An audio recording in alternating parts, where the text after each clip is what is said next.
Assalamualaikum warahmatullahi wabarakatuh. Nama saya Muhammad Indra Fatahila, Prodi TMP semester 5, jurusan Pertanian, sekolah di Politeknik Pembangunan Pertanian Bogor.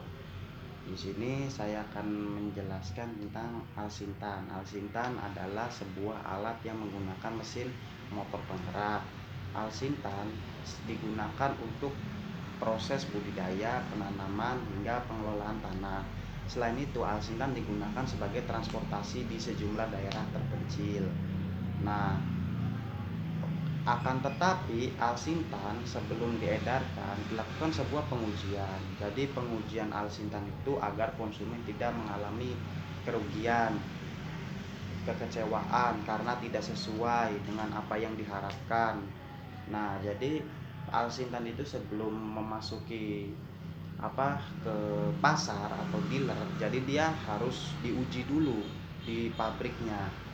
Nah, ujinya itu dengan standar SNI.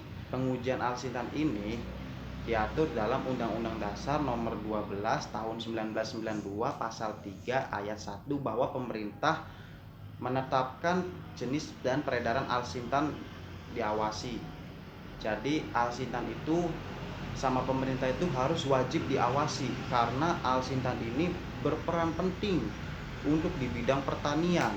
Alsintan ini sangat berperan penting. Jadi harus ada pengujiannya dan pengawasannya.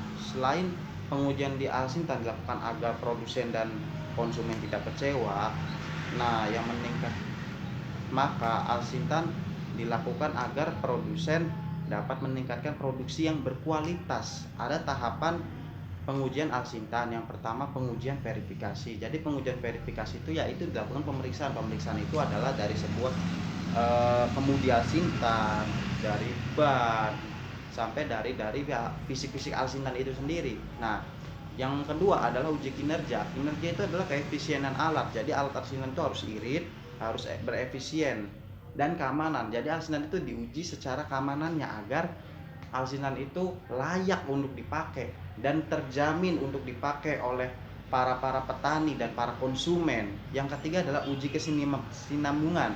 Uji kesinambungan untuk menguji kekuatan mesin. Jadi mesin itu sebelum digunakan, sebelum dipasarkan, dia harus diuji durability-nya, serta kekuatannya, horsepower-nya, serta daya-dayanya. Karena apa? Supaya mesin itu tidak terjadi trouble di lahan-lahan pertanian, karena tidak semua petani itu mengerti tentang mesin.